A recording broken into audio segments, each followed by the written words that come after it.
What's up, guys? Welcome to Lothian Airsoft Theater here. I'm joined with Wiley Murphy. And we've been planning, these events for the next couple of months here, and we're here to talk about this weekend's event, Operation Sagittarius, as well as some other future events that are going to be going on at Lothian the next couple of months. But we're going to focus on Operation Sagittarius first. Now, this event is part of a Constellation Series event, which we've done before with Operation Perseus, which will also probably play a role. We'll probably be doing it again later on in the series. But before we get more detail, the Constellation Series is basically an event where it's kind of like capture the flag, but it's basically, it's a pole with a light on it, and you got two different keys, and you got a red light and you got a green light on each pole that's placed out there, and there's 18 different poles. And we'll get into more detail of the event because we got the event map here. We're going to blow that up a little bit, and we'll talk about it more, but we're just trying to get vaguely on the Constellation Series so you're not lost or as lost as last year's Easter egg when you come out on the course like some people are. Because it is a new idea that hasn't been done before at any other courses. You know, it's not your typical run and gun. This is how many people on the opposing team I took out, so we win. It's not set up that way at all. Right, and like I said, it's got a capture the flag aspect to it, but you're going to have this pole with two different lights, red and a green light on there, and there'll be two different size keys, so a green team can't turn on or off a red team's or vice versa. So you'll have your key port, you'll put it in and turn it on, and next thing you know, boom, got the light going, and you'll... and these are spread out over a 100-acre course as well, too. Right. And, or actually 110 acres to be exact. Over 100, 110. And we've learned, as of right now, so far above all the courses we know, 110-acre course, we're the largest course on the East Coast. So, just keeping that in mind, it's going to be a game of attrition. If you waste so much energy, like you said, there's 18 points out there. If you waste a lot of your energy capture in the first 9 or so objectives, then you're not going to have as much energy to catch the last 9. So it's a game of attrition. Guys, it may be hot out here Saturday, or if you come to any of the Constellation events, do not burn yourself down too quickly trying to get to all 18. Stay hydrated. Make sure you keep an eye on, how much ammo you got and stuff, so you don't run and gun through there and all of a sudden you're out of ammo, you're out of water, you're out of supplies. Bring your camel back. Right. Bring your camel back. That's another thing. We're going to make sure everybody is at least carrying a source of hydration out here, whether it be a water bottle or a Camelback. Guys, it can, what is it called? You got temperature and then heat index. Heat index can be well over 100 out here. Like today, it's well over 100 right now, and you can hear it you can feel it beating down on us here in the office. But all right, so we're gonna cut from this and we're gonna blow up this Take a look at the map a little bit more, and we're gonna go over a little bit more detail. All right, guys. So here is a blown up version of the map. Basically, we got this thing oriented where, this is north. Honestly, hopefully you guys can read them out. And then here's your map key, which if you go on the Lothian Airsoft Theater website or the Lothian Airsoft Theater Facebook page, we have this map posted. So you can click on it, print it out, annotate it as needed to plan for the op itself. Yeah. Right. And the only thing we've done on this is we've highlighted the actual constellation. Now, the reason we call it a Constellation Series, and the reason this is named Operation Sagittarius, is because this is actually the constellation of Sagittarius.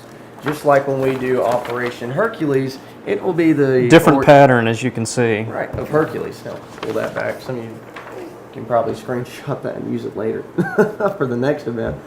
But, and just to kind of orientate yourself, when you come into Lothian, you'll be coming in over here. All right, and then they'll drive you down the hill, and you'll end up in the office down here, which is where we are right now. We are in this area right here, chrono range and everything else. The two team starting positions to get this constellation, and like we said, the whole game, like what you're trying to do is you're trying to light up all of these at the same time. Now, there's not a physical line here, so the line is just there to show you what the constellation actually looks like. That's not a road right there either. Right. Yeah. The roads are a darker brown, and the lines are like an orangish color, kind of like an auburn burnt orange. So the points are these numbers right here, like this is 0, 1, 0, 6, 0, 5, and it goes all the way to 18. And all these points, they're actually there. Those are the actual things you have to light up. Now, when we start off the game, all these will be turned off. None of them will be on. They will all be off. Starting positions for green team, if you're on green team, this is starting position 1. This is starting position 2. So as you can see, you have 2 starting positions, one on either side of the constellation. For red team, you have red team starting position 1 and red team starting position 2. Those are your 2 starting positions for red team. Now, something that is unique to this game that did not happen the last time we did a game similar to this, which was Operation Perseus, which was a different constellation configuration. Yeah. Took the words right out of my mouth. I can't even talk right now. My mouth wily, Jesus. Is instead of having green team starting on this side and red team starting on the other side, you have green and red on one side and on the other. So not only do you have to worry, okay, like green team starting position 1 here, they're closer to these points, so we want them to take care of the skirt, and green team starting position 2, we may want them to take care of the body, the head, and the bow. You also got to worry about red team down here on either side. So that adds a different aspect too. You do not have to start half your team here and half your team on the other side. You actually have to start your team, or you can start your team either way. You can put them all on one, or you can put, like, if you had 15 guys, you can put 10 here, 5 there, or 9 here, 1 there. It doesn't matter. So, you'll kind of have an idea of how many guys you want to start whenever you're sitting there getting started up, and you may look down the hill here and go, oh my gosh, they got 8 guys down here, we only got 2. What do you want to do? The less people, like last time we played this event, there was 30 people out here. It was a 15 on 15. That was a game of speed. As fast as you can get around to get as many points as possible, and then you get a couple teams to hold down a few points. That way they don't. That the other team needs to win. Because sometimes you can figure out, which points the other team has captured and which ones they haven't.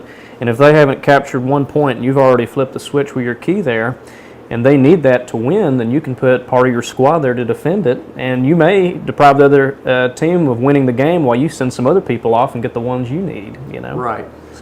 So the more people that are out here for that event, the slower the game's going to go. The less people here, the faster it's going to go. At least that's the algorithm we came up with last time. With Operation Perseus. Yeah, with Operation Perseus.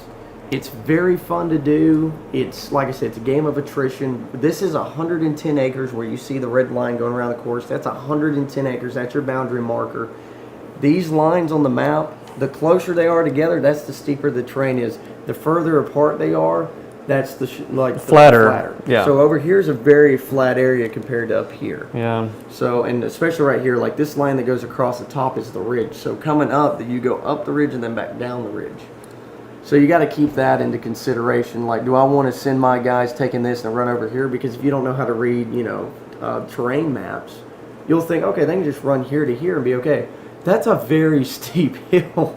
Yeah. You won't want your guys doing that. Yeah, they may get that one objective, and then they'll have to set out for 20 minutes, catch their breath. So you've got to definitely pace yourself and think about that before you send people off. Another way this game works is our medic system is a little bit unique. You have the healing bandages, kind of like you do in your regular mil-sim op, where you'll have a medic that has bandages. Every time somebody goes down, they can revive them back in by wrapping a bandage around them, whether it be on their arm or their leg, or if you guys want to get a little bit elaborate with their head or whatever the case may be.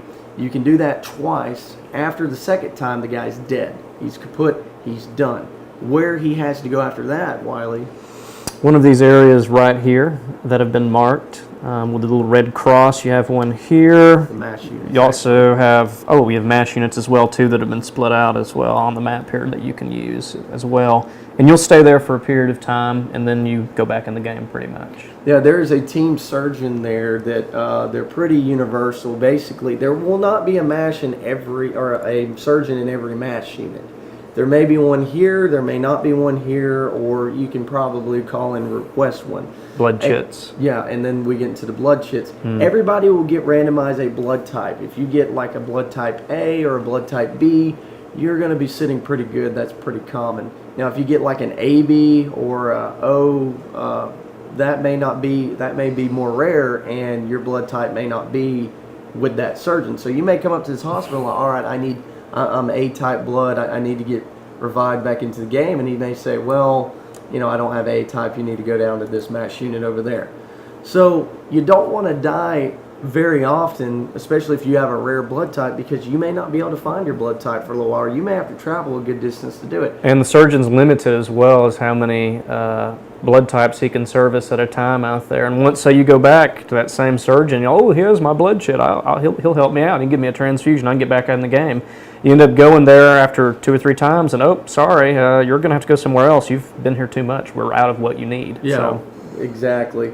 And everything is cycled in, like basically whenever you get healed by a surgeon and he takes your bandages off, and if you're a medic and you need and you ran out of bandages, you need to go find one of those surgeons and they'll give you some more bandages. And I can't remember how the algorithm goes. I think it's every 30 minutes or such. I don't know for sure. Only the surgeons here at Lothian know. Which all the surgeons will be Lothian staffers, by the way, so players don't have to worry about assuming that position. They will only be cycling back their blood chits every like 30 minutes to an hour.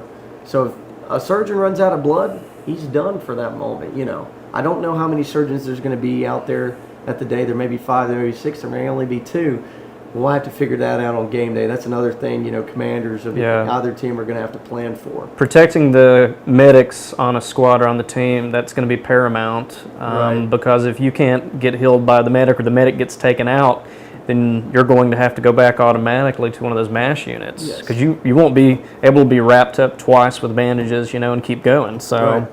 If you see an orange, because we were going to make these safe zones, but they are no longer safe zones because people most of these are going to be tents and areas, white canvas tents. People like to use those to hide out in.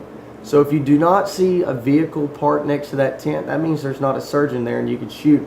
But if you see like a Kubota or a Yamaha or some type of vehicle parked next to one of these MASH tents, that means there's a surgeon in there and you don't need to shoot him. And like I said, surgeons are neutral. So you killing a surgeon is not going to help you out or the other team out at all. I mean, it's going to hurt both of you guys. So, and that's also a no-no. So do not shoot any team surgeons. You might end up shooting somebody that that you do not want to shoot, trust me.